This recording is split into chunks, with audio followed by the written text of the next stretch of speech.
All right, there we go. Hello, everyone. Incredible morning still. Incredible morning, incredible greetings to each and every one of you. I didn't do a thumbnail, but if you looked at the title, you're able to see the title. We are going to discuss designing softwares and how to determine what is best for your needs, especially if you are on a budget and you can't really, swing right now. Just having a bunch of different programs and, just utilizing them for different things. You may need to decide, maybe on like one or two, what's a good free option, a good paid option, and things like that. So that is what we are going to discuss today, and that is programs. All right.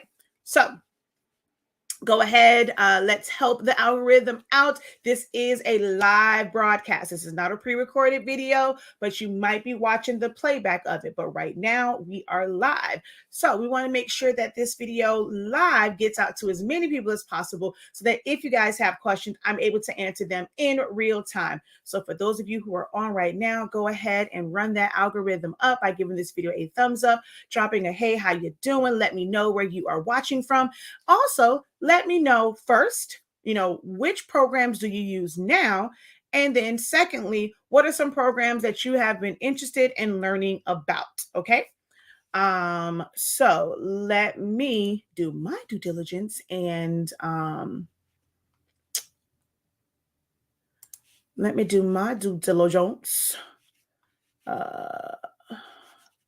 and get this all shared out. Ooh, I just saw something from my niece's birthday. Yeah, because her birthday is coming up next Tuesday. Her party is this weekend. Saw something I made for her 6th birthday. I just saw her Hello Kitty stuff pop up on my feed from all my memories. So that's pretty cool. I love the fact that Facebook can do that for you, where they'll show you your memories and things. So, all right. I just had to change my audience. Now let me go ahead and oh wait, I can't share it out. I still don't have my own notification. That's the one thing about when I go live, because of me having to share it out. I would like to share it out from Sellaholics Anonymous because that is like our business page and like when I'm teaching from that, versus just from Shakia Lavelle. But I often don't get the notification, and I have to get the notification in order to share it out. If I go just to the page, it's going to be like I'm the page, and it's not going to be like Shakia is sharing it out to the groups that I'm in. So I always have to wait for that notification, and there it is. All right. So let's go ahead and hit share. Just bear with me. Like I said, we are going to discuss design softwares. And what I want to know from you guys is what design software or softwares, if you're using multiples, do you use right now? Do you feel like it's working for you? And which programs are you interested in learning about? Okay. Or learning to use and learning to design in. Do you feel like there is a program that is like the holy grail, like everyone should know how to use this program? All right, so oh, I'm on all caps.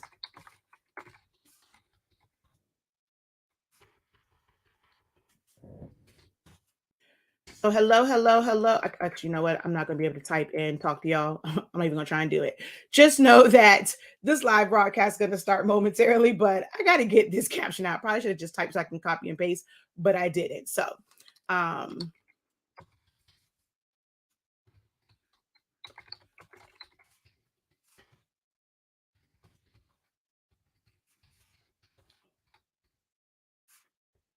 come on. Did I go back to caps? Yes, I did.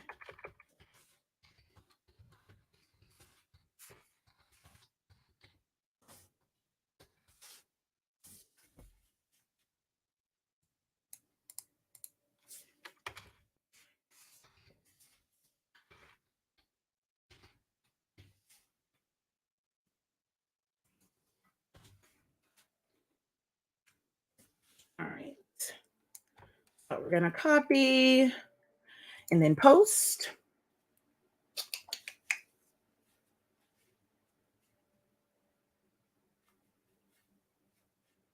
And we're just going to keep on sharing this out. So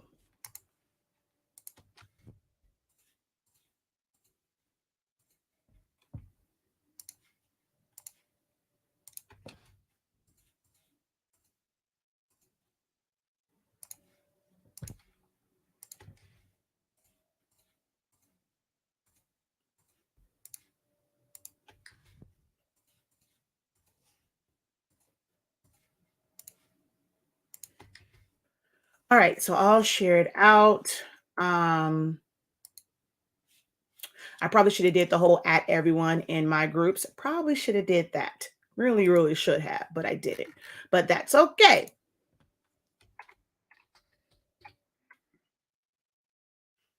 I'll go back in there afterwards and do that on that post. Okay. So let's jump into this. All right. I think we can do a little bit better than that. Come on, y'all. Give the video a thumbs up. Give this video a like. Hit the share button. Even if you go back on your page and you delete it, but hit the share button now to help the distribution of this live broadcast. This is really, really important for all those who are in the creative space, or as you guys like to call it, crafting space, and you want to be able to create different designs. And different layouts and sizing of things for your customers, for your business. If you're creating your own website thumbnails, your own hang tags, some of you guys want to take on the task of doing your own logo. And I'll tell you that there's a lot more to designing a logo versus like in just picking fonts and adding colors. And some people add way too many realistic graphics, and sometimes that's just not the makings of a great logo, because you're not thinking about how your logo is going to be used. Is it going to be brandable, marketable? Is it something that's going to be memorable? Will it become a household name, or will people be able to easily identify it? So there's a lot of things that goes into logos. So just creating a logo, creating a logo is not as easy as a lot of people think, but once you learn certain softwares and then you learn about creating effective logos, you can make some good money off of doing that, or just making it for your business to save yourself some money.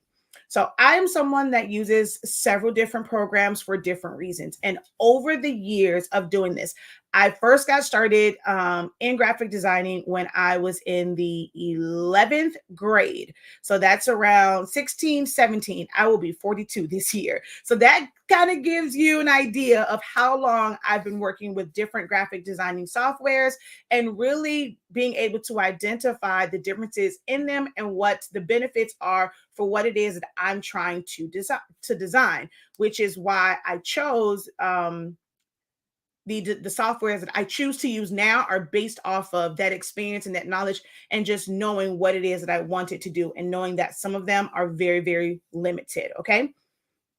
But I am Shakia, the professor of HSINK365. We are the home of Silaholics Anonymous, where I've been teaching you guys my primary software that I teach, Silhouette Studio, for the past 8 years.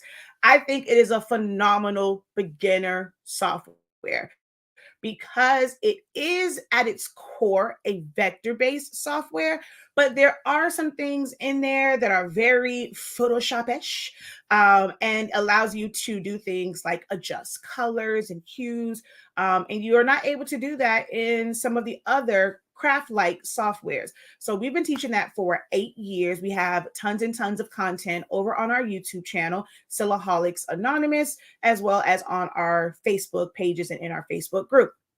We're also home of the amazing product line, Honestly Speaking, where we currently carry sublimation paper that allows you to sublimate as low as 365 degrees, as fast as 30 seconds. No butcher paper required for most applications, as long as what you're doing, the substrate isn't going to damage your heat press, or there's exposed sublimation ink. Most times you do not need a butcher paper on top, because it's not going to bleed through.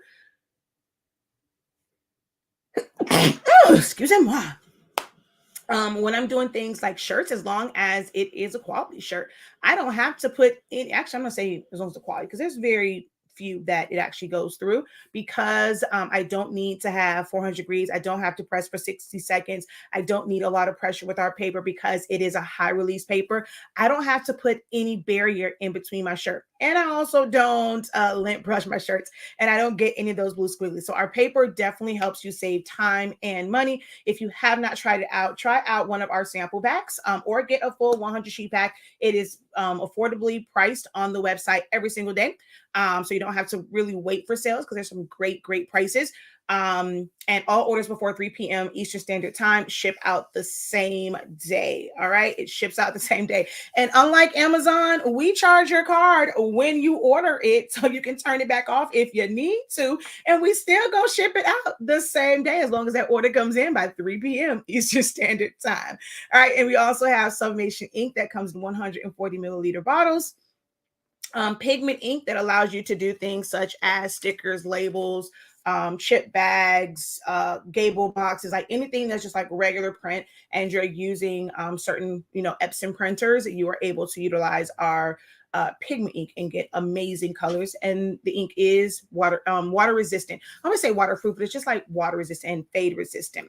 And then last but not least, we have 365 Creative Academy, where I help you to unlock your creativity in a wide variety of classes, trainings, programs such as this. So we have Silhouette Studio training classes, where we're teaching you how to use like the foundation of using the software and then designing with the software. We also currently teach Photoshop as well. So check that out. We have Essentials Silhouette Studio, Photoshop Essentials, Foundations of Designing, and then we have some other design courses that we have done over the years. So 365 Creative Academy is where you will find those, or just purchase them over on shop.hsink365 while you are getting your paper. All right. So today's topic is softwares. All right. So let's see. I posed a question to you guys as far as what softwares are you currently using, and what are some that you are interested in using. Now, if you are able to also type in, I would like for some of you to answer this. What limitations do you feel your current software is? Like, what do you feel like the limitations are that's making you want to learn a different software? Or what do you think that software that you want to learn, what more is it going to bring to you? Man, it's like, it's so hard, right? This is, to be honest, this is why I love my live Zoom sessions, when I get to really talk and find out from you guys what your real needs are, because I have to wait for you guys to type it out. But there's like, I know it can seem annoying, and it can be annoying that I ask a lot of questions, right? When trying to help, but it's so like, it really is important. Because the software you choose, there's a lot of determining factors, right? Do you do a lot of text designs? Do you want to do manipulation of your text and be able to extend things, or you want to be able to extend them, take certain things away? Do you want to be able to align them, ungroup them? There's a lot, especially if you're heavy on text designs. If you are someone that wants to do more of like pictures and things, like you're an artist and you want to do blended shadings and adding different shades, or just adding color to the face, and all of the different areas where there's lights and highlights and shadows, and you want to be able to easily draw that in. There are different programs for that if you are an artist and you're trying to create these elements. If you're someone that wants to just really plug and play, there's certain softwares for that. So that there is a lot of questions to be asked and answered to figure out what's going to be the best. So I'm going to do my best to summarize this in about a good 30 minutes. We're going to sit. Y'all know I'm normally long-winded. It's really hard for me to do that. And not a whole 30-minute video, because now we're at about like 15 minutes. So hopefully, starting from now, I'll be able to really break this down and help you understand which one is going to be best for you. And I'm going to give you an example, or show an example between Silhouette Studio, Illustrator, and Photoshop as it relates to text. All right. I'm heavy on text right now. We did some text things in Foundations of Designing. We did text last night. The Photoshop one, I think it was the second session. We did a lot of text. So right now I'm heavy on teaching about text designs and how to make them look absolutely amazing. I'm really interested. I can't wait. I'm excited for my Foundation of Designing students because I'm really pushing them outside of their comfort zone. With this homework assignment that they have, they might just need the full 2 weeks because they can't use any glitz and glam for their text assignment. They have to love it as just text. So we're going to see how this comes out. All right. Okay, let's see. We have someone that says, I only use Silhouette for now. Okay.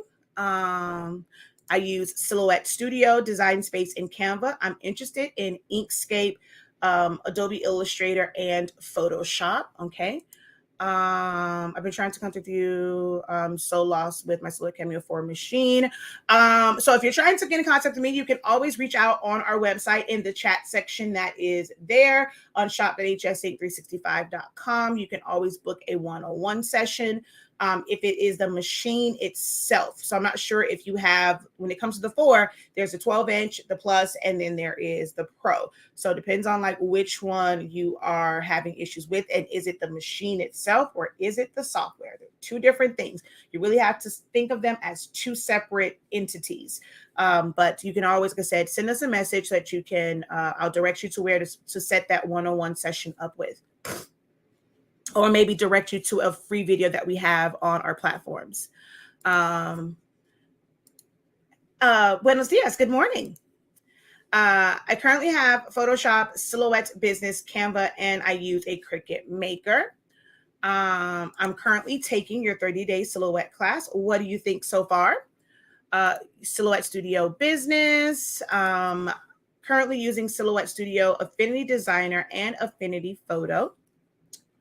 I'm also interested in mastering Silhouette Studio. So if you want to master it, start with my 30-day. It is so important that you really understand these tools and functions and what they do so that when you get into the design part of it, it'll make a lot more sense to you. Hello from Maryland, currently using Silhouette Studio and Cricut Design Space.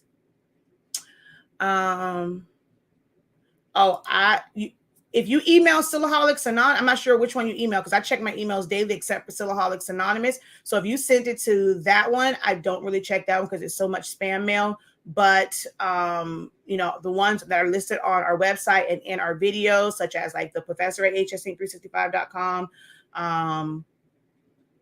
info at 365 Creative Academy, like ones like that. But yeah, I'm not sure which email address you sent it to. But contacting us on the website is probably going to be the best way. Yes. So how is class working out for you? Thank you. Okay, it's great. I just started. I'm only on day 5. No, I don't send out emails directly from us. You just have to contact us. Someone says it is well worth it. Trust me. All right. Thank you for checking in. All right. I feel that I need to learn each software to see how and what would be better. I also touched on Midjourney. I'm not sure. And I'm not sure about that. I'm not sure what Midjourney is. All right. So since I've been watching you and enrolled in 30-day program, I kind of feel Silhouette works great for me, but definitely want to learn more. She was like, Silhouette Studio, Silhouette Studio, Silhouette Studio. I'm mastering this before I move on to the next. Ooh, I love that. I would like to gain a better understanding on how to create my own designs, but I need to understand each program. Do you want to create your own? When I say, okay, when we say designs, right? Luckily I have this here. This is considered a design. Can we agree that this is considered to be a design, right? Because someone had to design this image. But this is also someone, unless they used AI, which I highly doubt because they have a whole series of them, you had to know how to draw to do this. Like that's the type of artist you had to be, to where you could draw this on paper, but you made it where it was digital art that can be shared with others. This is a design. Can we agree to that?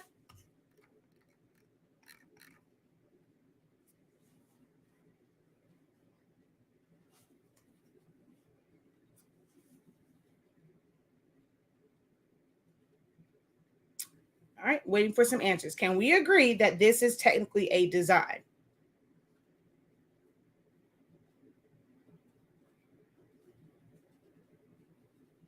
I didn't know how helpful you would be when we made you out of stickers. You've come in handy. I think you've made a debut on every video since we made you. Okay, right? So this is a design. Now, for most of you who do shirts and tumblers and what Miss Wood said, journal covers, mugs, memorials. When you think of design, is this what you're thinking of? Just creating this, or do you want a PNG or a JPEG of this and bring it into a software and design around it? So when you think of design, are you thinking of stopping just here, or taking a PNG or JPEG like this and adding elements to it, such as, oh, my shirt. Oh, look, let's even do it that way, right? This is a design, right? With the back on it, kind of the same, but what's I think in the money is my QR code. I can't turn around. Hold on. So see where it's at. Yeah, inside money is my QR code. They can scan and go to my website. But this is a design, right? So is this what you are referencing when you say, I want to learn how to make my own designs? I want to be able to take elements and put them together to create something like this, or even like this. Is this, when you guys think of design, are you thinking of like my shirt and this towel?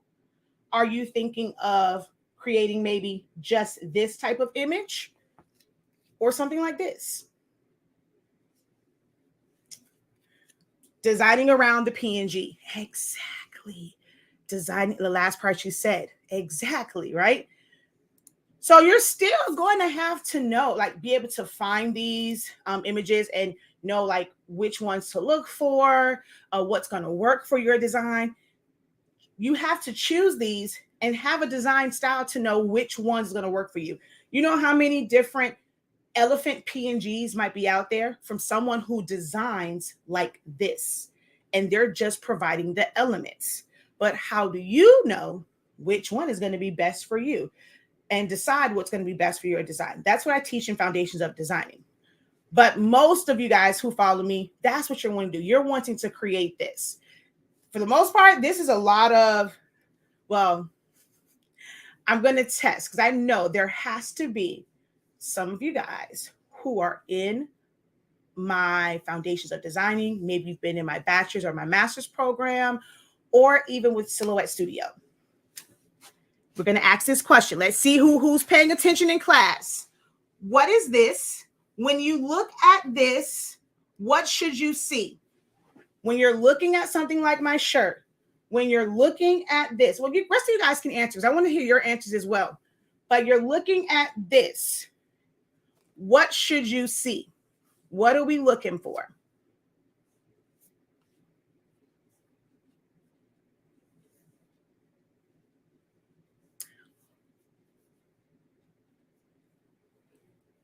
What do we see? What do we see? What do you see when you're looking at this or looking at my shirt?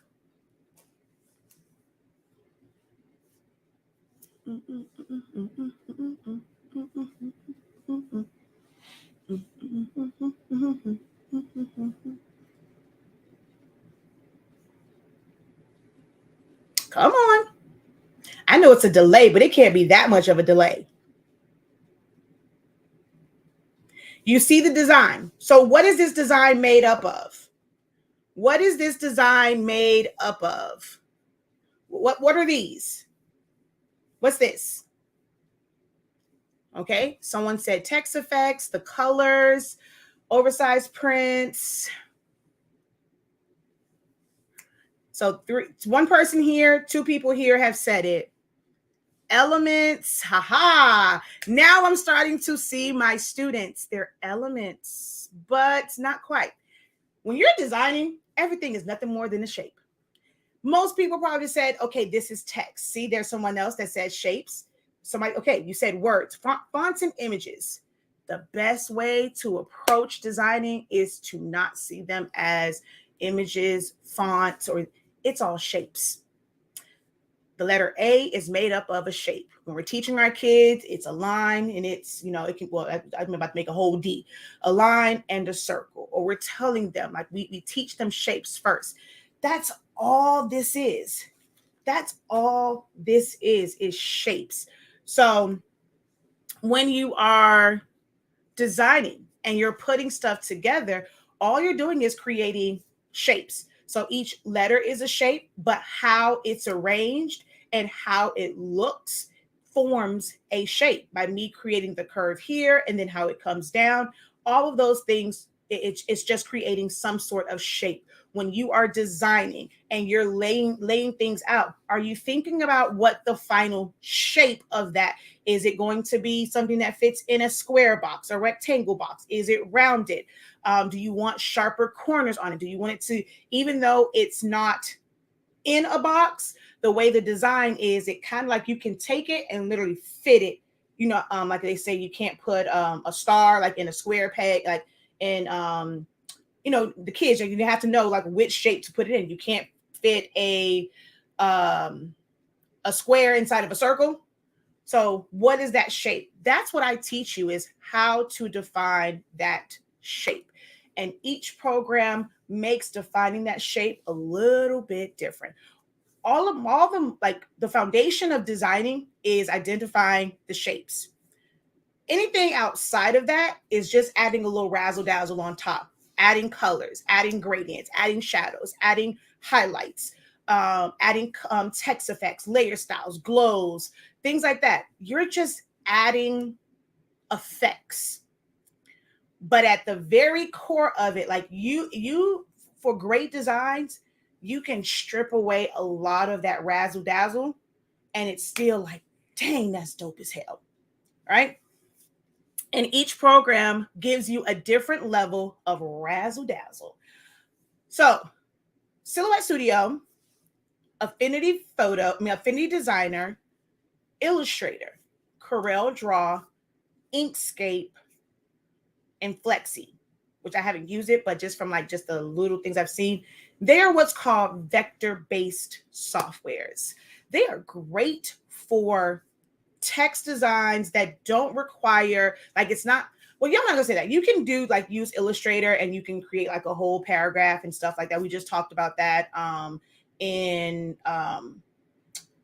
my Foundations of Designing class, because you can like warp around and stuff like that. But it's great on like text.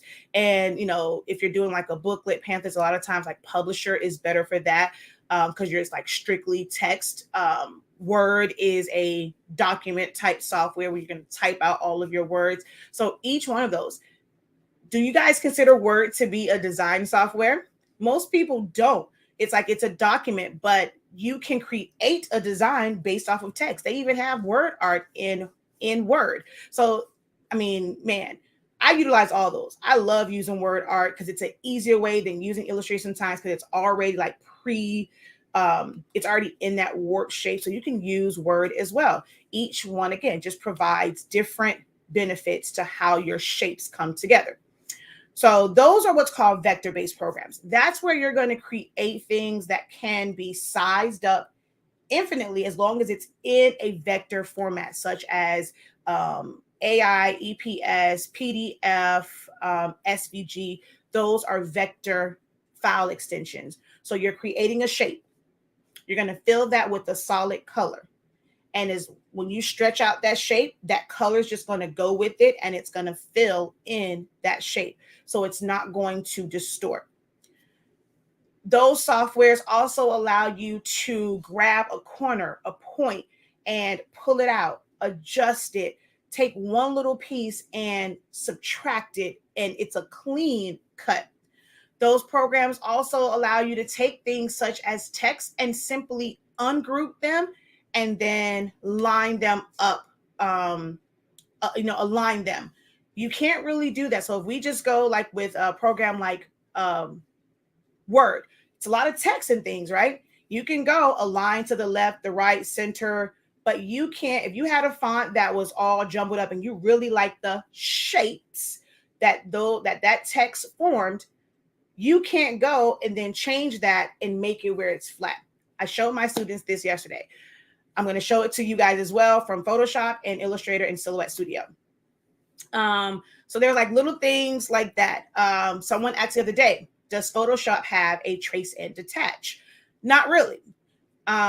Most cases, like if it's a PNG, you don't really need a trace and detach because it's automatically going to detect where those transparent pixels are. Whereas with Silhouette Studio, you do have to, if it has a big box, you're going to trace and detach so that it's removing the transparent pixels. It can't tell the difference in it.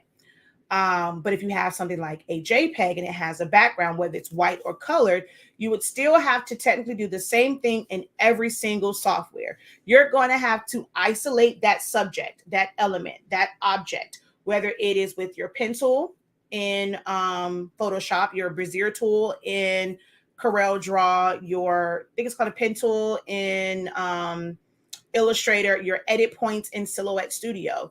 I forget what it's called in Affinity because I don't really use it. But you're going to have to either use those or like in Photoshop, you have smart selections and magic wands and things like that.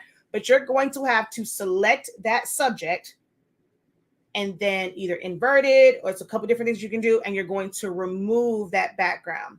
But there is no like in Silhouette Studio, you can highlight it and tell it trace and detach is going to do it, and then you just delete that out. Photoshop, you can select it and then you can either mask it off or you can invert it and then delete the background. Illustrator is a little bit different because of the way their traces. You got to do a little extra. You got to do a team too much in Illustrator to remove backgrounds. I'm just going to be honest. Because of the way like it trace, a lot of times, like if you just want to get the outline, you have to have a copy. You're going to do a trace of that to where it becomes a silhouette. You're then going to expand it where it becomes an actual shape. And once you have that shape, you can then use your Pathfinder to subtract out the outside. It's a whole lot of. If it's white, you can do the trace and just go eliminate, like you can turn or move the white. So it can be a couple different steps, but each program just allows you different capabilities, right? If you want to blend something, if you want to merge something, that's where your bitmap or your raster programs such as Photoshop, Affinity, Photo, Procreate is also a software that's closer to how Photoshop works than any of the others. So they're all different. Something like this cannot be accomplished in a vector-based software. This is something where you can draw out the outline of the elephant, where it's just line art. And once you have that line art, you now go and you fill it in, right? Because you'll have your outline of it. That'll become your bottom layer. And now you're going to add all these colors and things on top, and you'll have different layers for those. But because of how smooth the transition is and how they blend together, this is not done with a vector-based program, because with vector-based, it's all defined paths that's going to hold that color inside. Like I need to have something that's going to hold the color. If it ain't closed off, the color's gone, right? And I'll show you what I mean by that. I'll go into Silhouette Studio and I'll show you that. If it's a break in it, you can't have color there. But then something like this, it doesn't matter where. It's almost like just painting or spray painting Airbrushing, that's kind of like your Photoshop. Like you can do things like that because there's actually airbrush, and you can take the brush. And if you have your drawing tablet, there's a lot of things that you can do to kind of create these different effects and get them to blend in using things like your Gaussian blur to soften things. Like it's a whole lot. The majority of you want to use Photoshop, but you really don't need it because you're not to the point where you're trying to add a lot of razzle dazzle and a lot of layer styles. You're not to the point where you need to understand blend modes. You're just wanting to create something like this. You saw it. I want to have the split. Even if you create your own face, you don't need Photoshop for this. This does not require Photoshop. Photoshop is great for photo editing. So if you wanted to remove blemishes, remove certain elements, that's what it's great for. If you want to create things that are easily, it can be like, let's say you type out a name and you have these layer styles. No matter what you type, it can take on that layer style. It's great for things like that when you need to be able to do quick edits of things like text, but you cannot alter the text. The edits that you make has to be on that text as it types out. So if you wanted something up, down, or moved, you cannot do that in Photoshop where you can just move that element and then apply those layer styles. You have to take that text and you have to rasterize it where it becomes a shape that you can now isolate. But that means that if you wanted to do that same style to a different name, you're going to have to do that same thing over and over and over again, right? So we're going to take a look at text because I'm heavy on text right now. We're going to take a look at text and you're going to see the differences in what I needed to do with it and how the different programs played a part in it, okay? Do you know of are you asking me, do I know Procreate? It is one that I want to get into only because when I have certain thoughts, I want to be able to draw it out, and you can do that on the iPad. I'm just not team iPad. So, I'm not team Apple. So I'm experiencing and expressing a lot of resistance to getting into Procreate because that means I got to ask my husband for his iPad because my money will never buy an iPad that is technically for me, which I know that's bad because if I really need it for business, I should not be like that. I should be open to Apple. I should be open to an iPad since technically there is no software like Procreate for my Note. Although my Note has a stylus that came with it, I did not have to spend a bunch of money to get it separately, but I digress. So at some point, I'm going to stop being petty and I'm going to go ahead and get an iPad to be able to use Procreate. But as of this current day, March the 3rd, 2023, no, she can't get down with Apple. Look, I'm an Android. I'm not an Android girl. I'm a Samsung girl through and through. Okay. All right. So let's see here. Elements, shapes. Yes, shapes. I saw something else. Wait a minute, where was it? I need someone to get me signed up with classes. Head over to the website. Tell your friends and family, go get you a gift card so you can go on there and choose which ones you want. I had Design 101 in 1978. Nothing has changed. Once you understand the foundations of designing, the softwares can make it easier to certain things. Now, like a lot of stuff is a click of a button, but the foundation of what designing is, it's the same. It really is. I'm going to have to take your classes because I want to learn the fundamentals of creating. And that is what I do, right? It's nothing wrong with learning from templates. And someone else has created it, and learning from templates. And what I tell my students, I told them in Photoshop is, disassemble. Y'all know Johnny, was it Johnny 5000? Short circuit, you want to disassemble it, right? So if you have something and you can literally backtrack, it'll help you understand how someone else's design was put together, and it'll give you a better understanding of your tools, functions, and the steps that you have to take. So I'm not saying there's anything wrong with learning from templates, but at some point you have to become self-sufficient where you can create your own. And that is what I'm challenging my Foundations of Design students for their homework assignment now, is creating their own.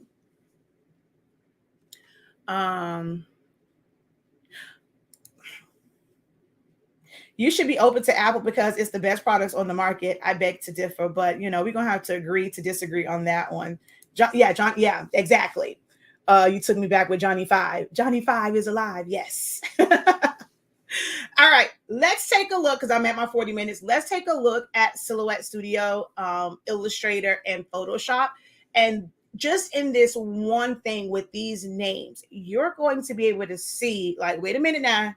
I thought everybody would say Photoshop is the bomb.com, but it can really extend your design time if you're only working in Photoshop for text-based designs. There we go, right? So she says for the Glowforge. For Glowforge, you need to set your designs up in something that is vector-based, because what the laser is doing is it's following a path. It's following a path. So that's when people tell you they'll do things in Inkscape, Silhouette Studio. They'll do it in Affinity Designer, Illustrator, things like that, because it needs a path to follow.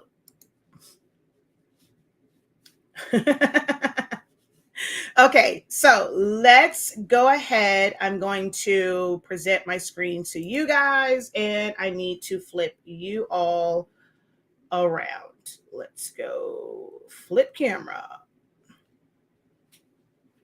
All right, let me turn this light off, because if not, it's going to put a weird glare on it. So that's our website. That's what you should see on your screen when you go to our website. These are our current classes. We have the creative business program where we're breaking down admin and logistics side of business. First cuts, which actually I need to remove that one because we're done with that one for now. Photoshop Essentials, and then Foundations of Designing. So those are our current live classes that we have live schedules via Zoom going on right now. Yes, you can still enroll. And then if you go down here, our top trainings, this is Essentials to Silhouette Studio. It's $83.65 currently. And you can learn all of the tools of Silhouette Studio. So each day there is a breakdown of different things. Okay. All righty.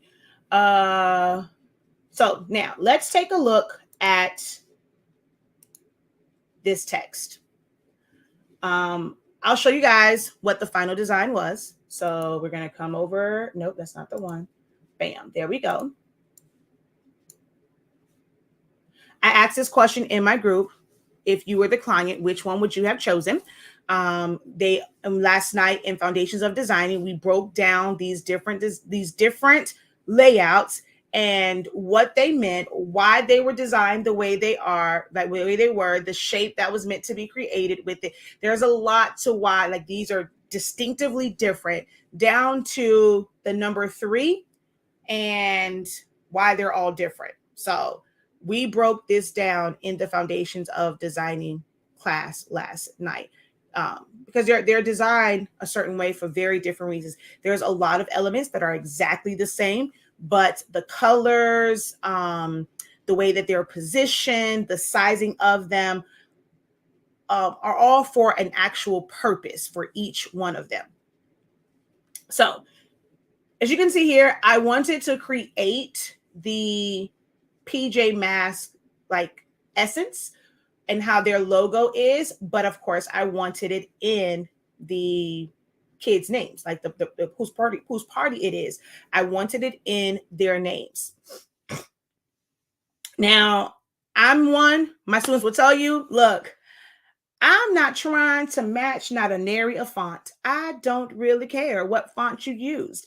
If it's the style that I want, for this one, it's the perspective and the top part being going in compared to, how the bottom is.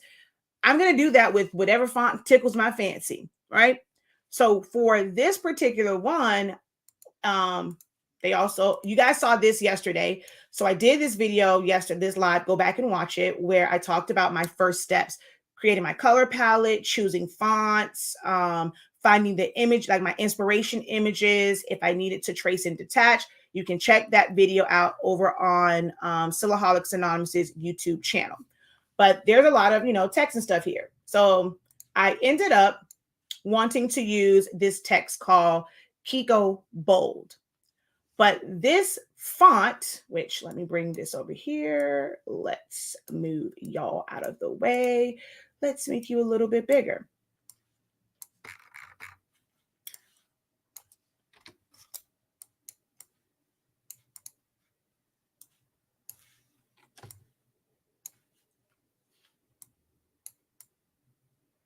Okay.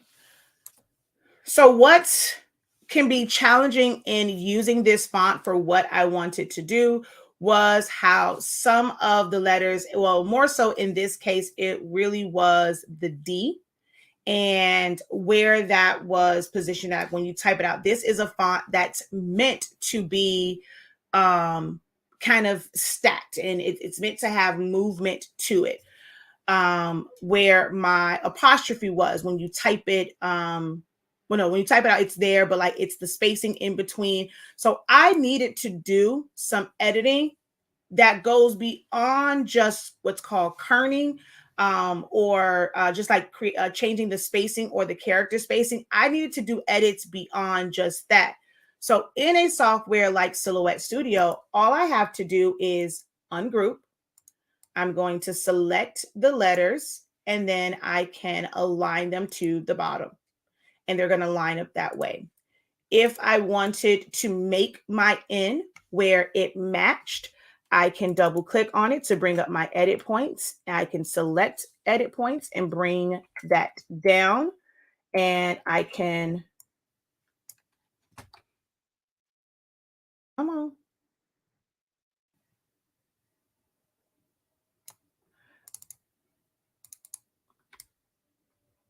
I can edit the top, right?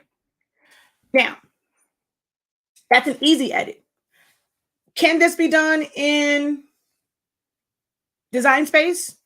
I'm going to do it the other end. I mean, I guess you can say technically, yeah, right? Because some people will say, well, all I have to do is put a box at the top, and then I'm going to select it. In Design Space, it's called Slice. I'm just going to go in and subtract, right? So now I fix that. Now, how do I fix this bottom part? Some people say, okay, well, I don't have to do all that. I'm just going to go and make a box, try my best to make sure that it's the right size. So I'm going to zoom in on it, zoomed out. I thought this was going from edge to edge. But when you zoom in, ooh, that's a big difference. So when I went to go weld it, it would have been like this little skinny piece. And then you have to undo and then zoom in to be able to go and fix that, where I could just use an edit point and move it down, right? So that's like the joy in a vector like a vector-based program. Now, if I had version 4.4, 4.5, it would probably snap to the end of this. But softwares like Illustrator, it's defaulted in there to where I can have that snap to, like, it'll sense the edges and be able to create that second box that just matches it. I can fill this with some color so that I know I'm going to move this up. And so because I want it to line right up with this one, I'm going to click on it and tell it to align to the bottom. And these are things that you would do if you're using, if you were using Canva, you can probably do it this way. If you're using Design Space, you would do it this way. So where you're going to create that shape, select it. Well, actually, I don't know. I really don't remember if Canva has a weld option. So yeah, now I can make that line up. But which way would you have preferred to do it? doing all those steps to make a box, subtract, make a box, line it up, and weld, or simply, I'm actually going to do both of these at the same time. I'm going to select them. I'm going to make them a compound path. I'm going to double click on it. And oh, wait, I'm going to hold down shift, select here, select here, select here, select here. And I'm going to just bring them down at the same time. I'm going to select this edit point, hold down shift, select that edit point, this edit point, and this edit point. And I'm going to go ahead and bring those down at some point here, if they would move. Why y'all not moving? Oh, there it is. So that's an easier edit than doing all those other ones, right? So we get used to using things like Design Space and Canva, but what is that you're wanting to do? So you may need to use Silhouette Studio to edit your text, save that, and take it into Canva so that you can, add all the flares and do all those things and put your, what you guys are wanting to do, right? All you guys are looking at is just putting it together. But this right here, this is designing. Designing isn't just sometimes just arranging things and just typing it out. Okay, yep, it's just going to come together. You may have to make changes. Sometimes when you see a font and you'll say, hey, does anybody know what font this is?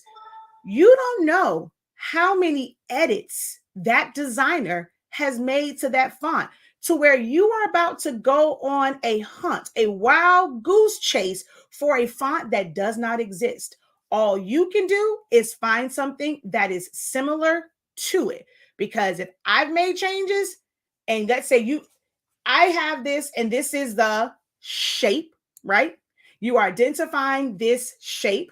The font that you thought that you saw was in these shapes.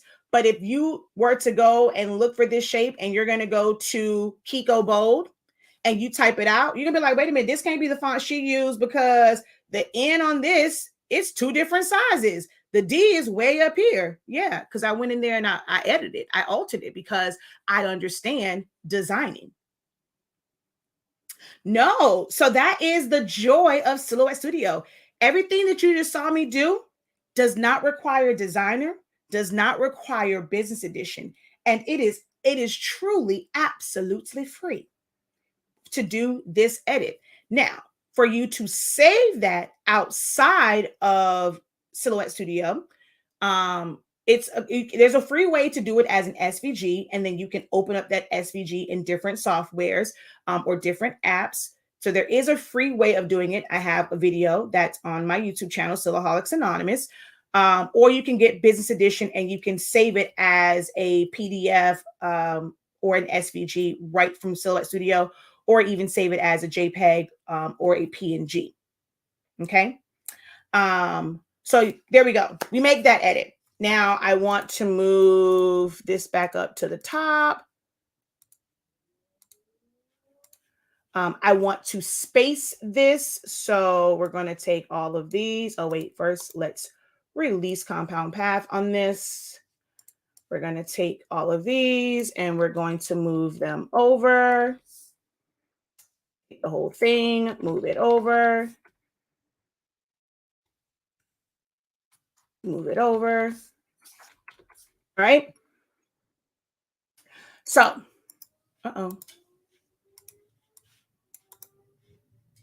I have this. I want to create that perspective look, right? Now, this one, you do need to have Designer Edition or above in order to use your warp. So I'm going to actually extend this a little bit, only because of how I want it to look. And then I'm going to come over to my warp tool. I'm going to warp selected shapes, and we're going to let me center this so I know where to bring it to. I don't think I'm like that because of how that is. Let's bring that over just a little bit. All right. So I'm going to take this in to here and bring that side out. I'm going to take this in to here and bring this side out.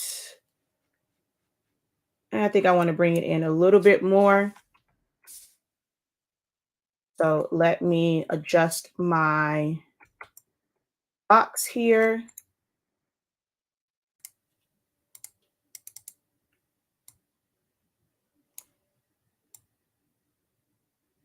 So I have to so the way I create this, Silhouette Studio does not have a perspective feature where you can click on and you can easily just change to those different perspectives, or those different lines. And see, like here, I'm going to use this because I'm totally off. And where this should be at, it should be up here. So yes, I do have to do a little bit more work, but because I understand design techniques, I knew that my warp tool would get me the results that I wanted. I just had to do more work. Now, if I take it over into Illustrator, which we're going to do next, it can be slightly easier. Okay. So I'm going to now go over to Illustrator. And so in order to get this, you know how in Silhouette Studio, all I had to do was ungroup, right? Y'all saw that. In order to go from, hold on. In order to go from this text format and to make it where I can isolate each one of these letters, all I had to do was ungroup. I can select them and then I can align them to the bottom. That's all I had to do. Few steps. Well, this is a more robust software. This is, this is what they call top tier. This is a professional software. You shouldn't use Silhouette Studio. That's not professional. I'm not, don't get me wrong. I love me some Illustrator. But if I were to go up here to object, you know what I can't do? I cannot simply ungroup this as text. If I right click on it, I don't have an option to ungroup this at all because of how the system reads text. To them, it's different in it being text, and where Silhouette Studio, it almost automatically sees it as a shape and it's ready to release it. So over here in Illustrator, in order for me to get this where I can release it, I now have to come over here and do what's called expand. And I have to tell it, okay, I really need for it to be a shape and I need it based off of the object and then, fill. So I'm going to go, okay. Now what I will have is the option to ungroup. You see how now that comes up? The ungroup is there, but you had to do an extra step in order to get this so I can ungroup it so that I can then align them to the bottom, which I didn't mean to do you. I wanted to do just them. So for simply ungrouping, so for certain tasks, certain programs are going to be a lot easier to navigate. Which one would you prefer? To isolate and separate your text? Silhouette Studio or a software like Illustrator? Corel Draw is going to be the same way. I don't remember how it is in Affinity. Which software makes that easier and is a better use of your time, especially if you're on a time crunch? Someone says, thank you. That light just came on. I don't hunt for fonts. I use what's close or what I like. Exactly. So now I can go in here and let me show you the difference in doing this here versus Silhouette Studio. So Silhouette Studio, I'm going to go over here. I can just double click. Double clicking isolates this, but it doesn't give me my edit points. Whereas Silhouette Studio, all I had to do was double click. I had my edit points. You have to end up going to your direct selection in order to get your points so that, oops, and actually I selected it the wrong way. Why do you keep moving? I know I selected just those darn points. There we go. So see, now I can, you see how with this one, it does make it a little bit easier because like I said, it's going to detect the automatic edge of it. And as I bring it down, it's going to come right to where that edge is. So when I go up here and I select those points and I bring it down, it's going to detect that edge. Now, each one had an element that was technically like it was quicker to do it in Select Studio to ungroup it, right? So which one of these is, I guess you would say, you have to decide which part of this design process is more important to you. In Silhouette Studio, it was easier to ungroup it, be able to select the edit points without having to know a bunch of keyboard shortcuts. You click on it, you tab it down or you bring it down, and it's going to snap to it. If I have 4.4, 4.5, it would snap, but I can't stand those versions. In Illustrator, it's technically 2 extra steps to isolate, and you have to go to that direct selection. But once you're ready to move it, it will snap to your reference object, right? Same way, just a little bit different. So now I'm going to do the same thing over here. We're going to highlight these. Ooh.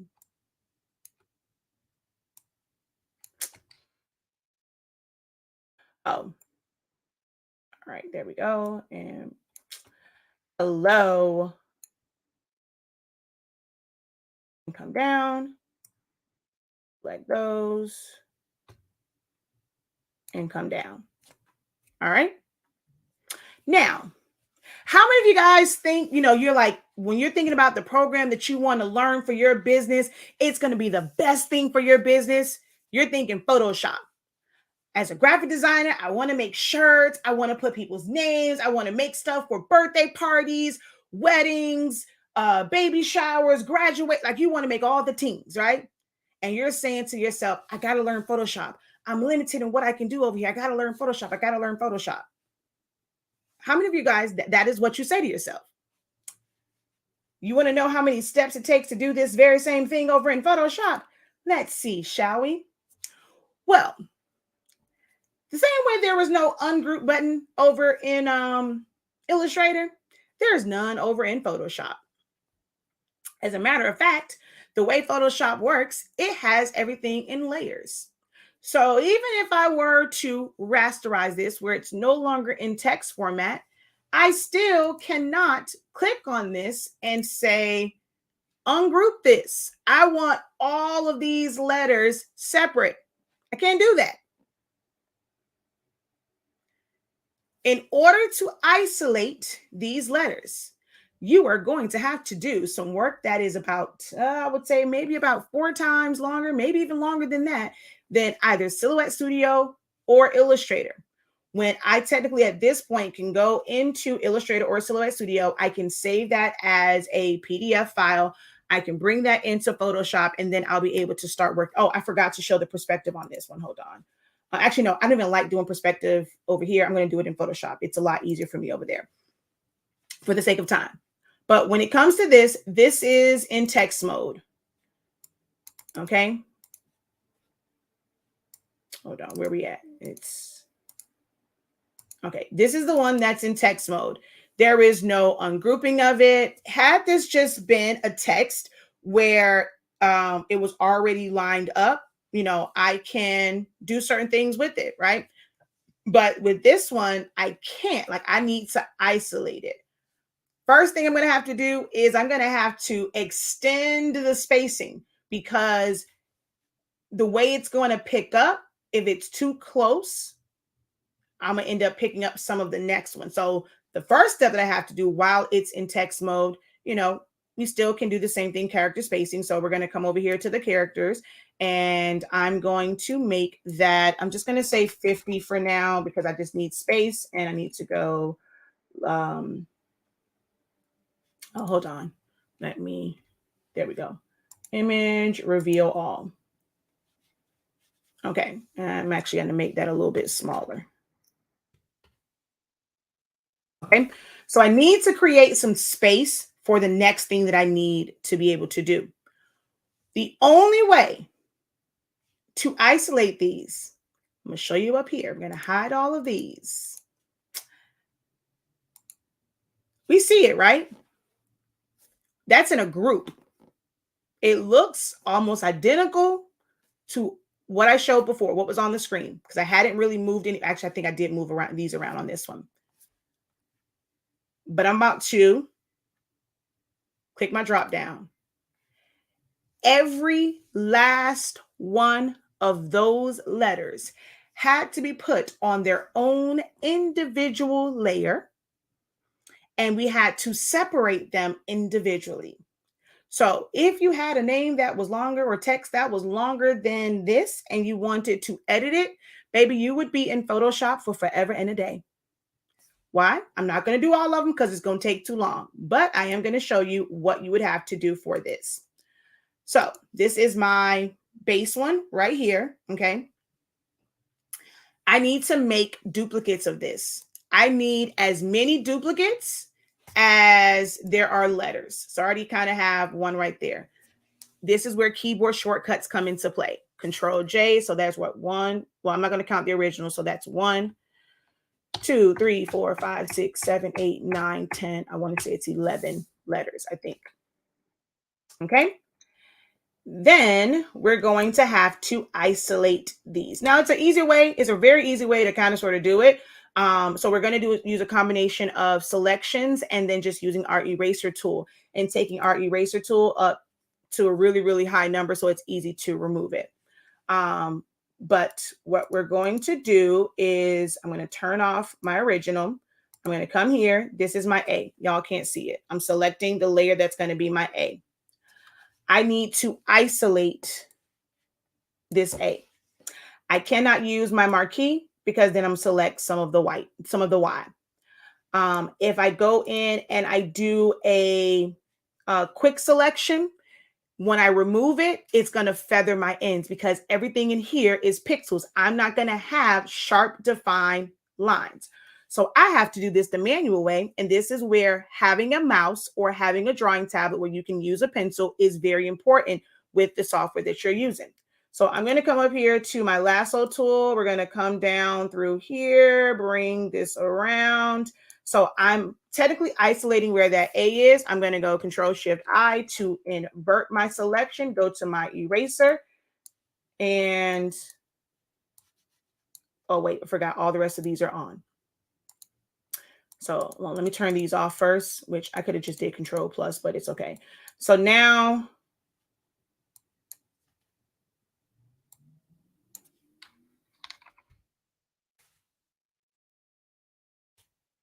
I can erase that, right? So now I'm going to go to the next one. I have to make sure that I'm on that layer. I'm going to go back to my lasso tool, which I can hit the keyboard shortcut for that, which is just L.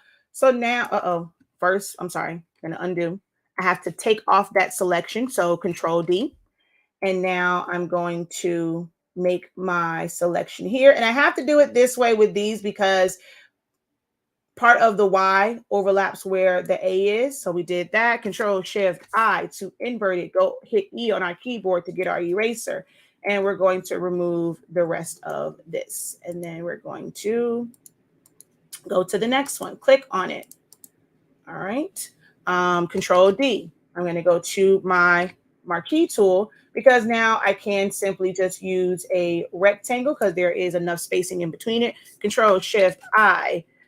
Eraser tool to erase the rest. Control D. Go over to the next one. Marquee tool. E. Until they are isolated on their own layers, I cannot select them and tell this to align. I can only align things that are on different layers. If they're on the same layer, you cannot select them and just simply hit align. She says, I'll just use my Silhouette Studio. Don't nobody have time. But when you never see a comparison of this is one of my missions, y'all, is there's when I hear people say don't use this, it's not a software for that. You can't use Silhouette. You can't. Says who? Because the program y'all telling folks to use actually is not the one that they need to use. I can understand if you recommended Illustrator as an alternative to Silhouette Studio, but Photoshop is not, I repeat, is not an alternative to Silhouette Studio. If you're wanting to upgrade or to, have a more robust software for exactly what you do in Silhouette Studio, Photoshop is not the next move. All right, so I forget where I was at. So Control Shift, isolate, hit eraser tool.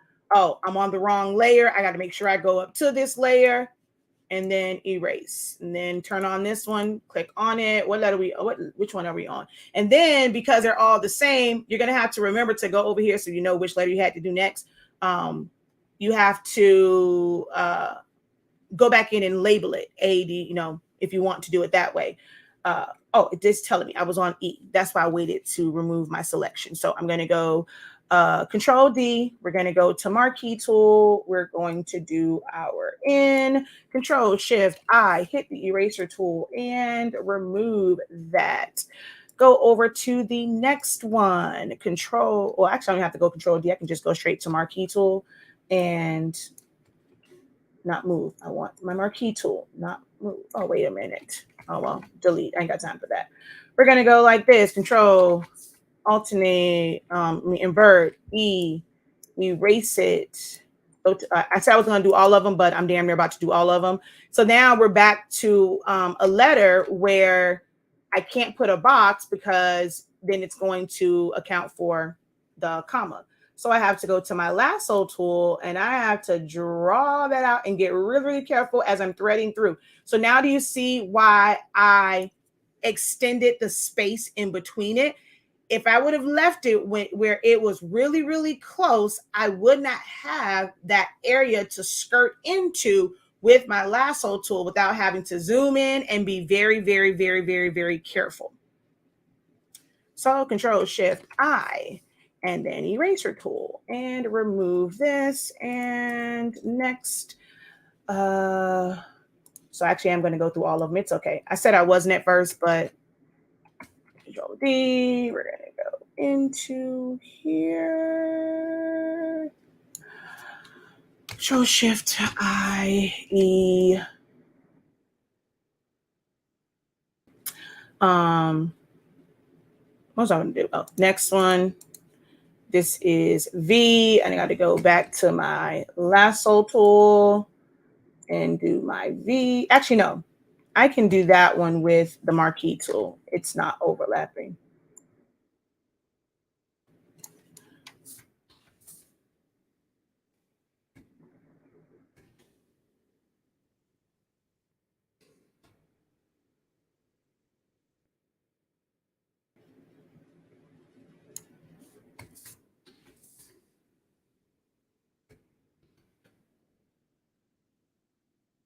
Oh, I was missing one. Oops, my bad. So now I have to go back to my original and I have to go Control J to duplicate that. And now this 24 is down here. So we're going to come to this one and M for Marquee. Put this here, Control Shift I, E, and erase. Control D. So now I'm going to hold down Shift, come all the way up here. Control. Hey. Come on now, Control D.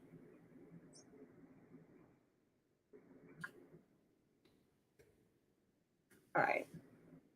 I'm just going to click on all of these and I'm going to go layer. We're going to go to hide. Where in the heck is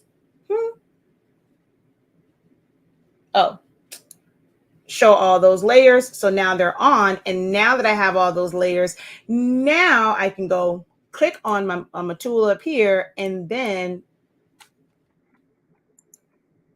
line them up. Hold on. Why you ain't select D? Hold up. Why my D didn't move? Oh, you bugging. I don't know why you didn't move. But the joy of this is now I can go T, and perspective is different on here because I can just click that, click on one of these ends, and I can bring it in. So doing my perspective was easier in Photoshop. So I had to do all of that when I could have gone to Silhouette Studio, which I'm going to do it again. So actually, is this by itself? Yes, perfect. This is by itself. So we're going to just turn off the machine. We're going to make this 15 inches wide. I'm going to ungroup. I'm going to align to the bottom for all of those. And I probably could have gave myself a little bit more spacing on these.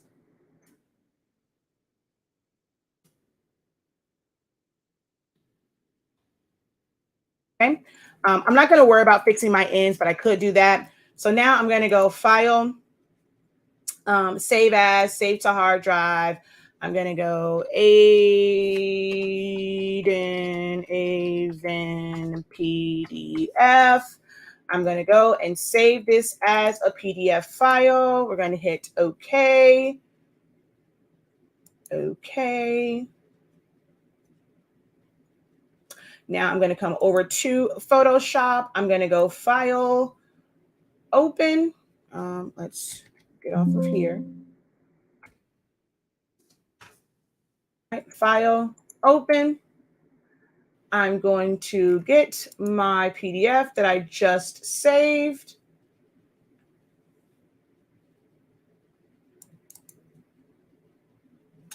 Yep, that's exactly what I want. I'm going to go ahead and hit OK. Control T, right click, perspective, and pull that bad boy in. Who got time to do all that stuff the other way? Who got time to do that? Who got time to do that? It was easier for, even technically for Illustrator. I would have had to do more over there. When I literally just ungrouped, realigned, saved as a PDF, open it up in Photoshop, and now I'm able to do the perspective. And if I needed to, I can take that back into Silhouette Studio if I wanted to use it over there.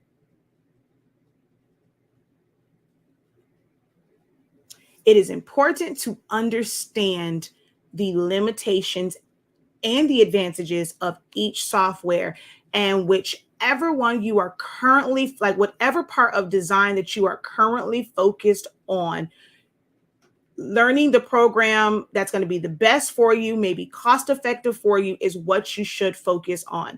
And I am not sponsored by Silhouette Studio in any way, Silhouette America in any way, shape, or form. All I know is 365 Creative Academy has the best training for designing and for learning Silhouette Studio. If you don't want to be limited, if you truly desire to not just try and, learn it quick, you're thinking that, oh, it can't be this difficult. People go to school for years for graphic design softwares. Major companies don't go and because you learned it off of YouTube and you're thinking, well, I'm not trying to get a job at a big corporation. I just want to design for me. So I don't need a graphics design degree. I don't need to pay all this money. I can learn from YouTube. So in other words, what you're telling me is, you don't have any plans for your business to be just as big as any of those others. You're still going to be stuck in a small business mindset. Oh, just a crafter's mindset, just a hustler mindset. Because if you feel like you don't need to have a degree because you're not about to go and work for these big firms, I just need a little something for myself. I need to learn it for my business. A business is a business. A business is a business. So you're not going to learn overnight, but you can follow someone, whether you watch the videos or you join a class, where you are going to get a full understanding of these things and how to mix and match within these different softwares so that you can get to where your moneymaker is.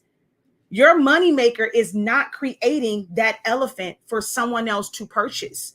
For most of you, your moneymaker is in the things that you are going to produce from all of these design elements. And the longer it takes for you to complete a shirt design, complete a mug design, a tumbler design, a logo, sometimes you're going to have to go start it in one and finish it in another. Right now, I'm actually doing that. I wanted to create templates. So for me, which no, that's not the one. Is it this one? Yeah. It's actually in a bunch of different layers, and then me kind of creating this. So like, see, that's isolated. This is isolated. This is isolated. So spending a lot of time on that, trying to create these different isolations is, you know, it's been fun. Same thing when it comes to this one. So someone asked, is there a trace and detach in Photoshop like it is in Silhouette Studio? If I come over to back to Silhouette Studio, let me find the original. Hold on, let's see if I can find the original.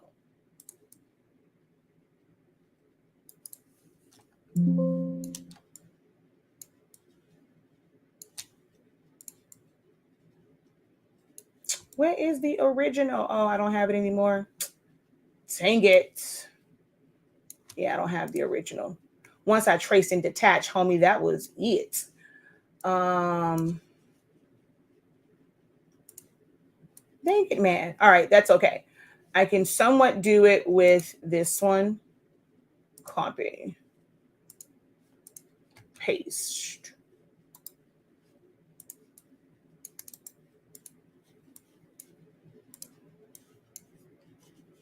All right, so if I go select, I'm going to go select trace area. I'm going to select here. We're going to increase our threshold. I'm going to go trace and detach.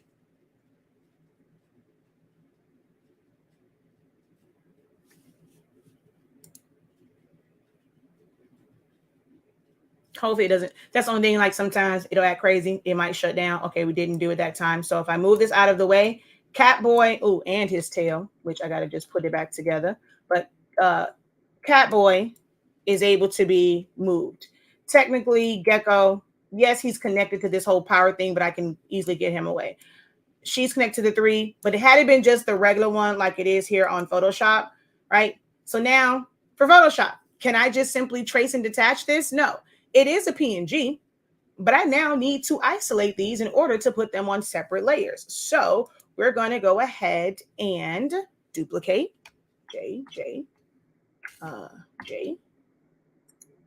And I'm going to go to this one, and I can either use my selection tool. We're going to take our brush bigger, and we're going to select you, invert, delete.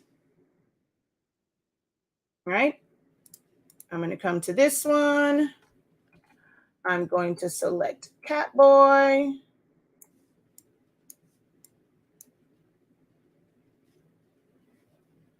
Control Shift I, invert, delete. Actually, I could have did that on the other one. I did erase, but technically I could have just hit delete. Oh, wait, I'm on the wrong one. Delete. Oh, wait, I missed his ear. Let's add. Oh, no, wait. Undo.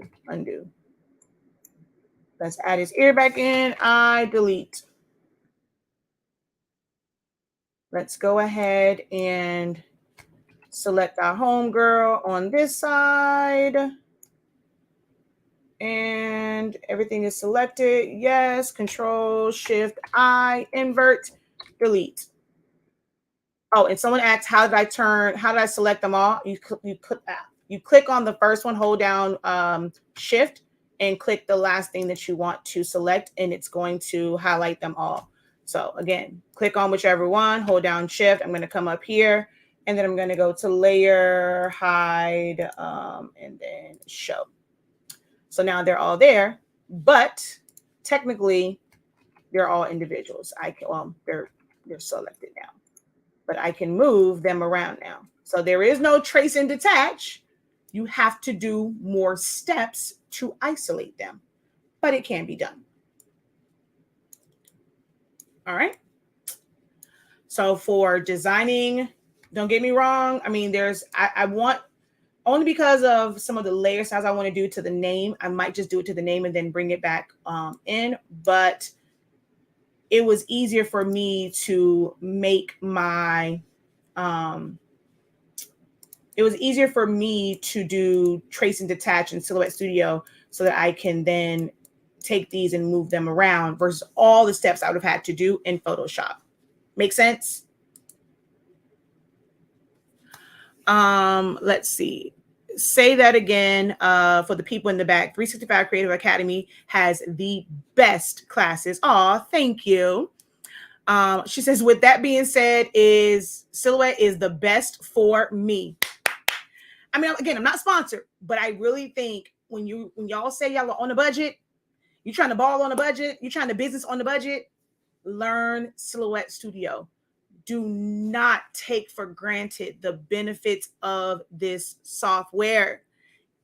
Some things don't require Photoshop, and it's a lot easier, and it's free. I can't stress that enough. It's free. Now, if you really want to break it down and learn it, you got to pay me, but you ain't got to pay every month for Photoshop and then still pay somebody to learn Photoshop. You can get Silhouette Studio for free and maybe a one-time fee to learn Silhouette Studio. Sounds like a win-win to me. So someone says, I absolutely love Silhouette Studio. I jump right into Business Edition. To be honest, unless you needed to save outside of Silhouette Studio, unless you have multiple machines, unless you are like me and love using the multiple undo, Business Edition is not something that you need to really go to. The majority of the features are opened up in Designer Edition so that you can still open up SVGs and PDF files. With Designer, or even with the free one, you can still get an SVG from what you design by simply taking your design, saving it as a Silhouette file, going to Ideas R Us, and converting it into an SVG file. But Business Edition, if you don't have that $50, that $100, you can do a lot right in the free software. You don't have to upgrade as soon as you jump into it, unless you have multiple machines, or you want to be able to save in different file formats, or if you need the warp tool because you do a lot of tapered tumblers. Those are the only people that really, really, really, really need it. Most times, they can tell you, when I'm doing something in my classes, it's very rare that I'm using a business. There's no Business Edition feature that is other than those things. Like most things I'm showing is either free version or something that is available in Designer.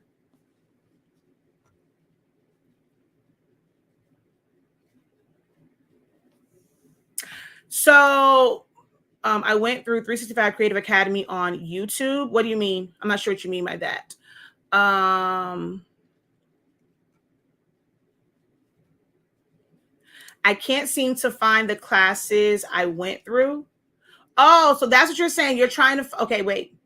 If that's what you're saying, like now your comments before didn't make it seem like you were talking about classes. You said you needed help with your Cameo. You didn't say anything about you've paid for classes and you can't find them. Those are two different questions. She says, do your thing, sign me up. Essential to Silhouette Studio is where you start at. That is where you start. And then if you want to do foundations of designing, it just takes it to another level. There's a lot of different classes there. And even if you can't take them all now, pick which ones are going to be best for your needs. She's no, I just don't nobody have time for all that. I'll just use my Silhouette. So what classes do I offer? I'm not sure if you're still here. I'm actually just seeing this, the Creative Bogs. I teach Silhouette Studio mainly. I really think it is a great software for beginners. So that is my core program that I teach from is Silhouette Studio. I know in Foundations of Designing, I need to give y'all a little bit more Photoshop.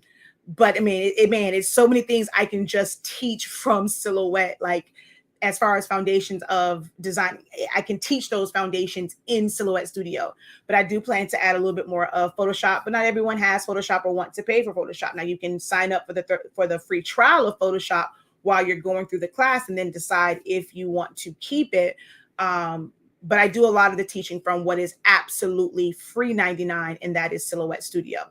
So there's a 30-day training. It is currently $83.65. I'm going to redo my bachelor's program, which is learning Silhouette Studio as a beginner from scratch and with weekly sessions. The 30-day training is going to be the foundation of that program. That is the foundation. We're going to reference a lot of the lessons that it's in here.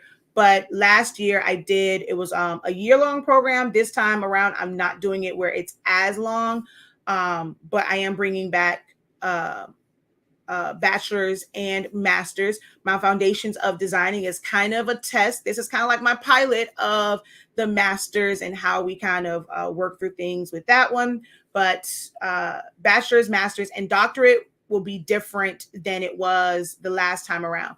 Doctorate included the business stuff, but doctorate is not going to include that this time. Everything is going to be strictly design stuff in those programs. And then the creative business program is like the business one. You have to have that one separately. But those programs are coming back. I'm doing a little testing now, a little market research through the different classes that I've done. They're going to set the foundation for how bachelor's, master's, and doctorate comes back. But mainly Silhouette Studio. I recommend that everyone start with Essentials to Silhouette Studio. The 30-day training recommended. Copy that link. Recommend that to those when you see they want to learn, because I break down every tool and function. I just added where you guys get access to my design vault. I'm going to go through some different designs and like more so simpler, basic ones, not like that PJ Masks one. My Foundation of Design students, they got to see how that was fully designed and creating those 3D elements and things like that. But I will have certain designs and templates, and I'll show you guys how I create them, and they will be available in our design tutorial section. And I've included that as a bonus to the 30-day training.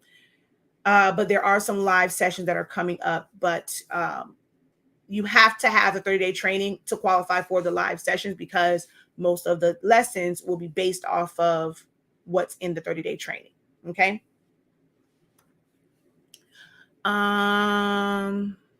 This is why I haven't really used my Photoshop.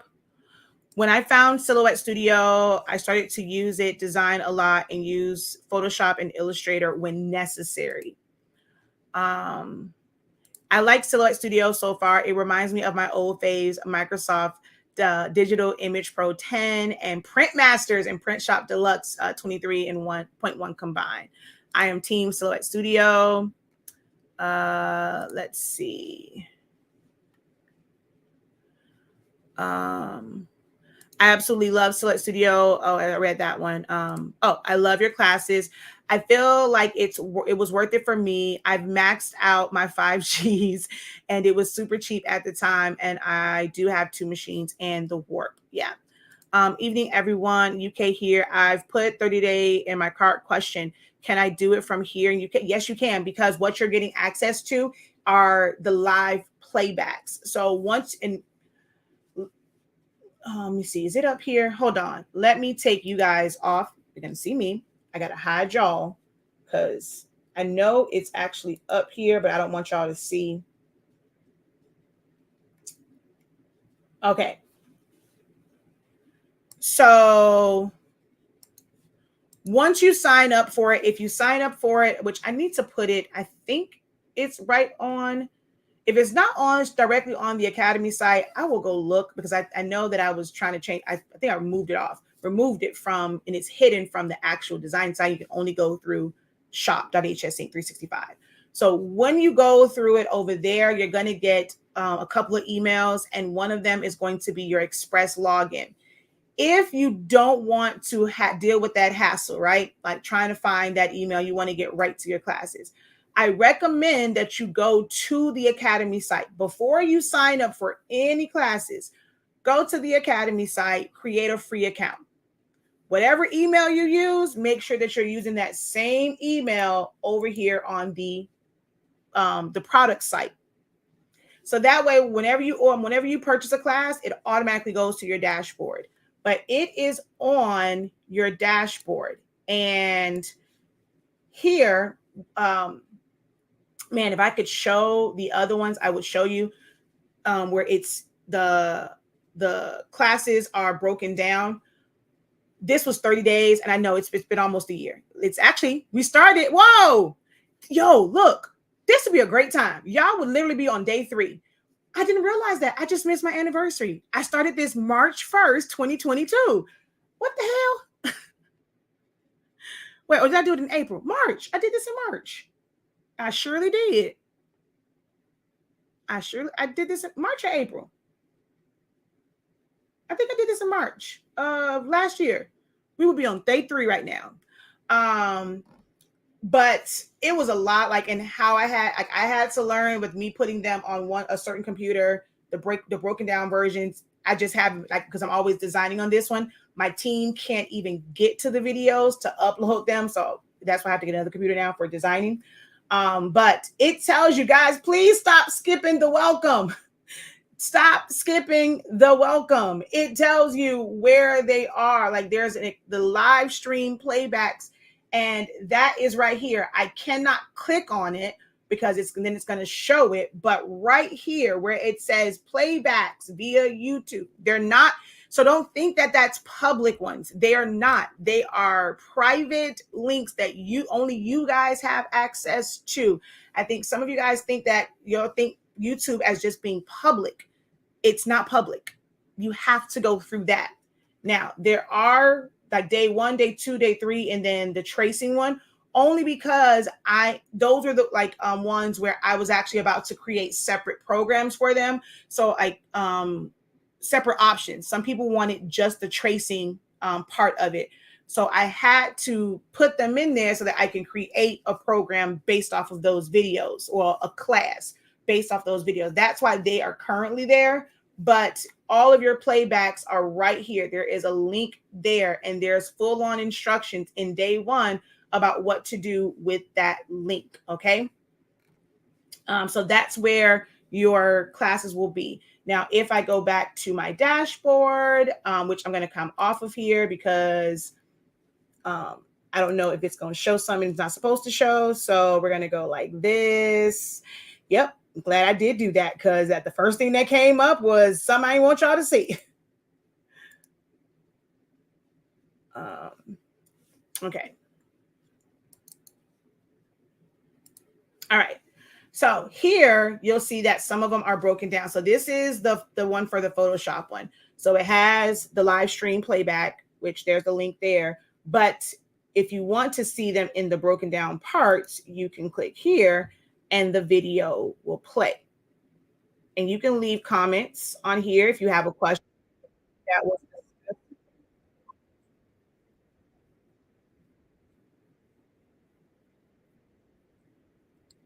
so those are the broken down parts, and you can go there for that.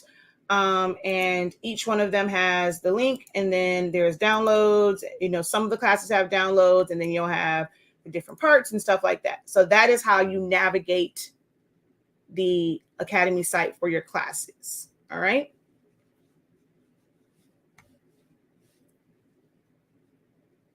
So you definitely can do it from wherever you are. Does it make the image more blurry if you work in Silhouette Studio and then use it in Photoshop? It depends on how you save it. So for me, I personally do not like the way, I don't like the way JPEG, I don't really like the way PNG saves from Silhouette Studio. So typically what I do is I save it as a PDF, and a PDF saves it in a full-on, whatever the resolution was is what it's going to save it as, and I bring it into Photoshop if I want to, transport it over there. But I don't use, now if you do the PNG or JPEG, it can make it where it is a little pixelated, or as you guys like to say, blurry. that can happen. But with the PDF version, it will not. So you saw what I did with the name. I save that as a PDF and it's not blurry.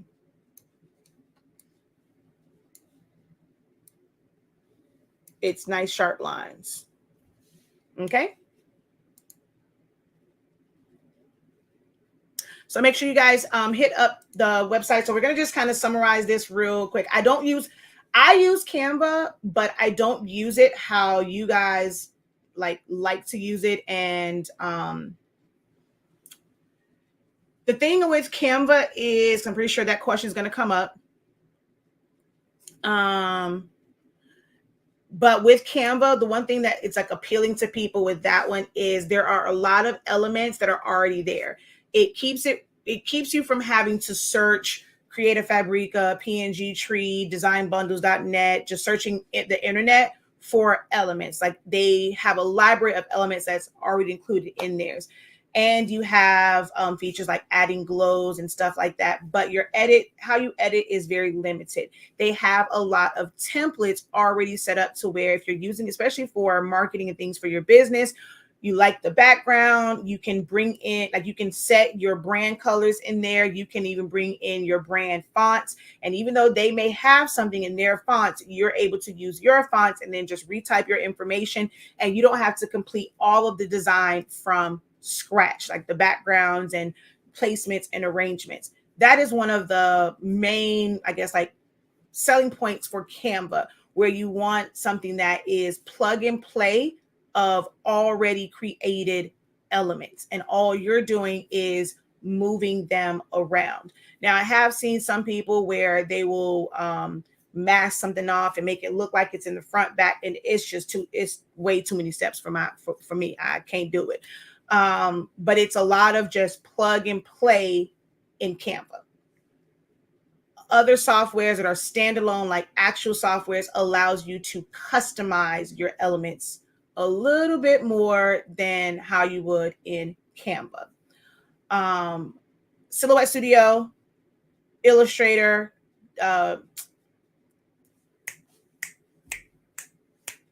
Affinity Designer, Corel Draw, those are all vector, a lot of paths.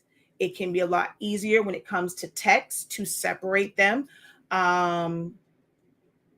As you can see, Silhouette Studio, when it comes to isolating parts of a big PNG, you have trace and detach. So it's a little bit of adjustment, one click of a button, you're able to separate those and they're going to be individual.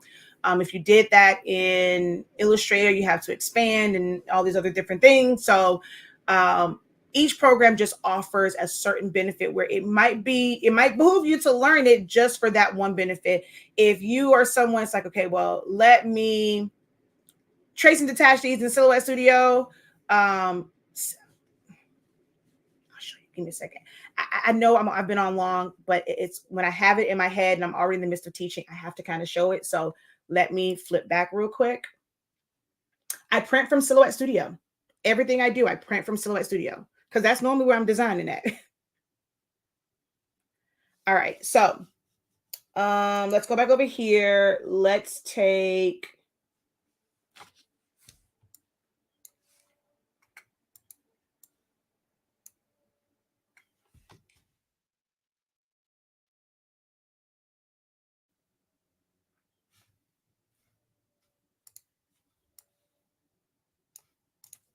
oh, wait. So it's still going to be, okay, shoot. Technically, you would have to go through 3 different programs. Okay. Technically, you really would have to go through 3 different programs. All right. So let me go over here and I'm going to go none. I'm going to make this, let's just go 15 by 15. I said 15 by 15, not 151. All right. We're going to bring this over here. We're going to bring this here. We're going to put you right there. Okay.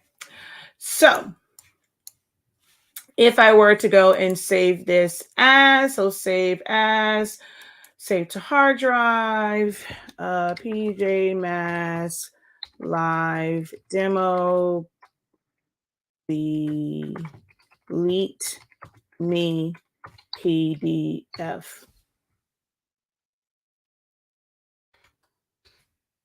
Okay, and then I'm going to go PDF, and I'm going to go okay. If I come over here to Photoshop and I just go File, Open, and I go to that PDF, and I just open it. This is like when you guys are creating gang sheets and you need to submit it as a PNG. It's going to open up and it's going to be on one layer. It's going to be on one layer. See, all of that is there.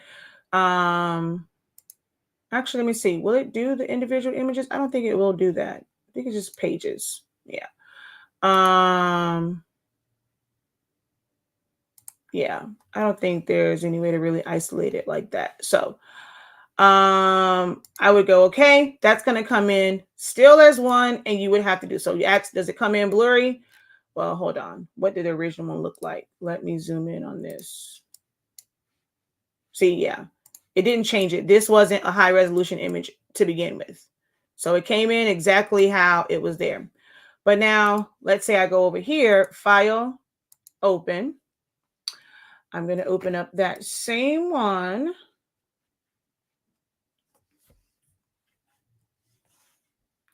I'm going to show you something that most of you guys have probably never even seen in most of the videos that you search for. So here are all of these. Now in here, they're not in different layers. I'm going to tell this to release 2 layers in sequence. So now each one of them is on a different layer. And so then I can go, and I could also do that for those letters. Like when I did it in Illustrator, I can release it to, well, yeah, release it to sequence. So now I'm going to go File. I'm going to go Export as. We're going to make this a PSD file. We're going to title this PSD Export. And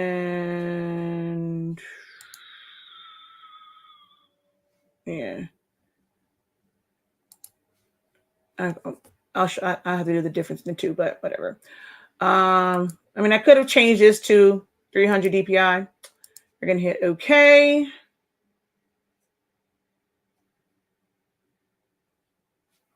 And then I'm going to go over to Photoshop, File,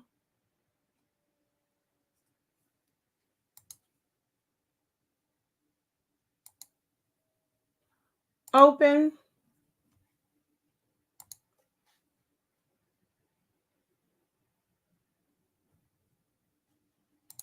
Photoshop. And this time around, they're going to have individual layers.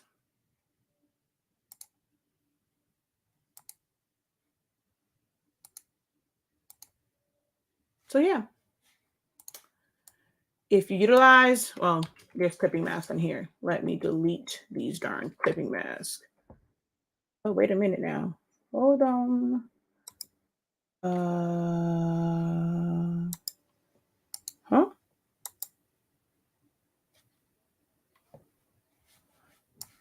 Actually, these two, we're just going to, hello.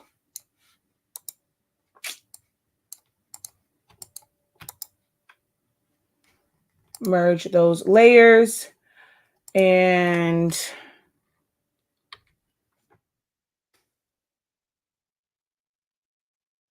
ungroup from layer. There we go. I was like, what the world?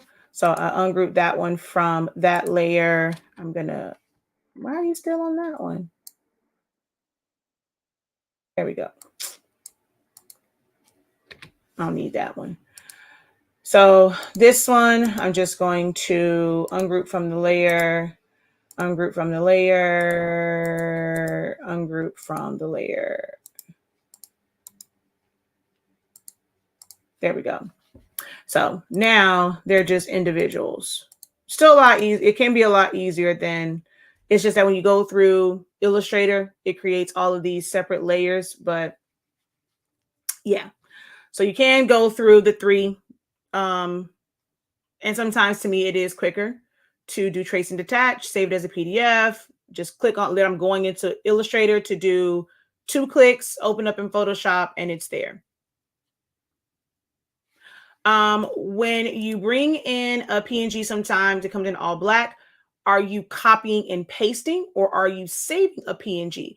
If you simply copy and paste it, that lets you know that it's a true PNG. It's going to come in with a black background. But if you save it to your computer and then you open up that PNG, it should have a transparent background. I've just paid for 30 days and added a tip for watching all of your other videos and lives. Can't wait to start. Thank you. You are very well. Thank you. I want to do it with copy 11 by 17.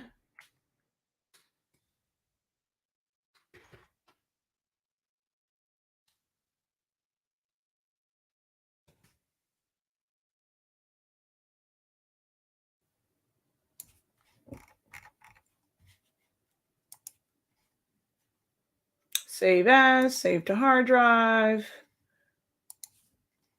PDF, PJ Masks shirt, live demo, delete me, PDF.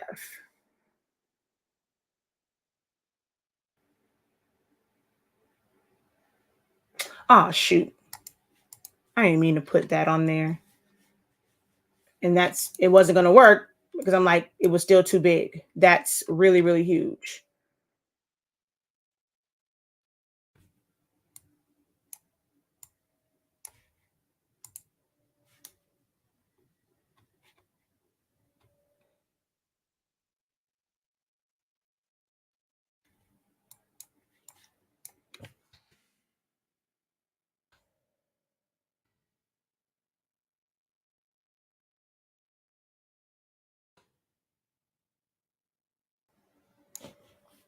All right.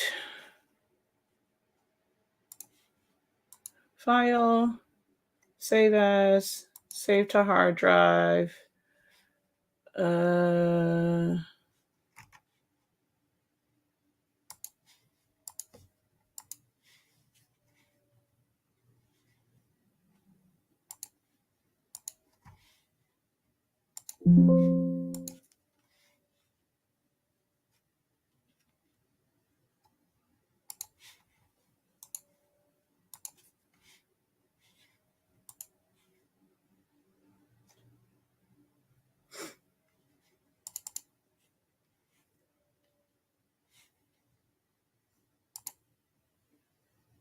So see, transparent background.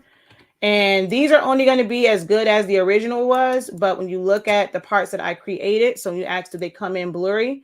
Nothing about that is blurry. It all comes in as high resolution when you save it as the PDF. Now, I mean, if I zoom in to darn near 1,000, you're going to see all the pixels. But as far as it printing, it's going to be high resolution. And if I wanted to go in and adjust anything on here, I could go over here, file, open up that PDF, release the layers. You can do sequence or build.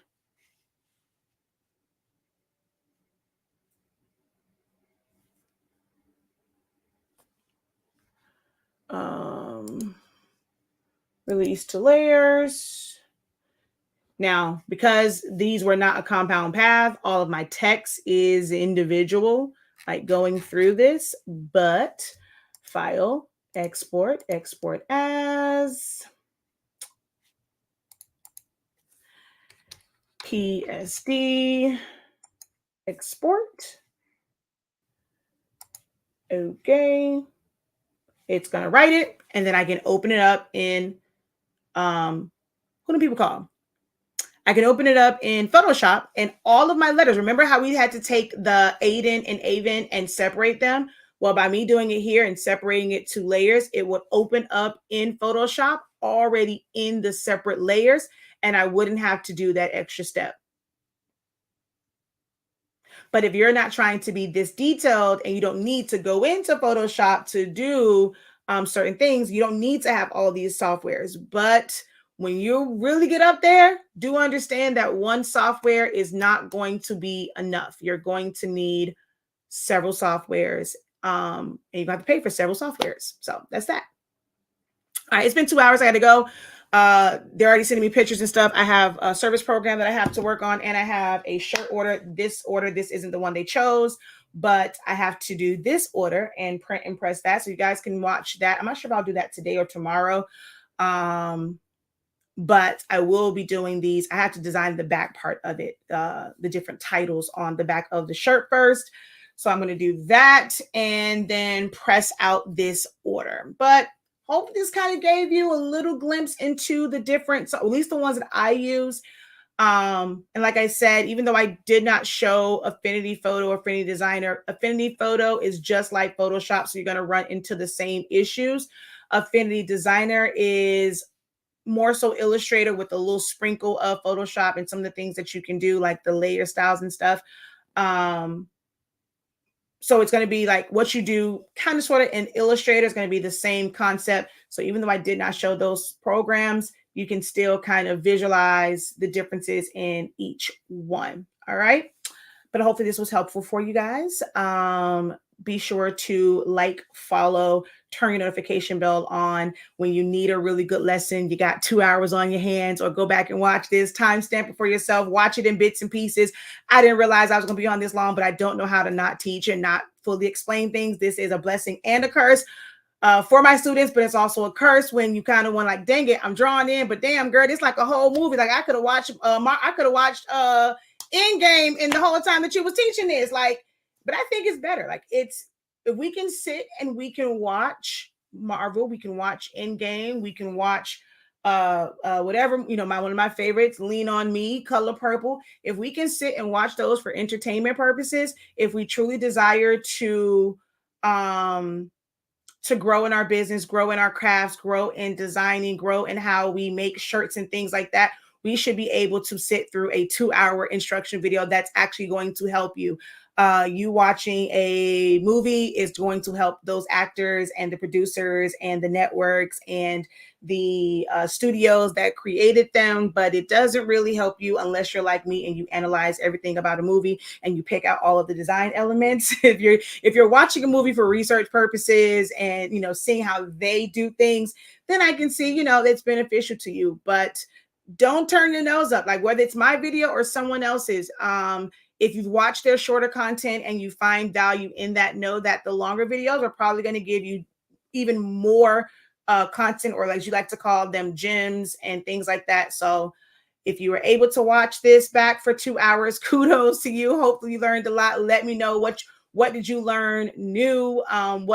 What perspective did it give you? I would really appreciate just the engagement and to connect with you guys and find out what all you need to see from me. What, you know, based off of this, what more would you like to see? I like to give you guys what you need, because like I said, I've been doing this since I was 16. I'll be 42 this year. So not too much that I don't know, but I know you guys, you know, you might be new to this. So let me know specifically what it is that you're trying to learn. And I'll do my best to either provide it for you if I can in a regular just video, or it might be one of my next classes. All right, y'all.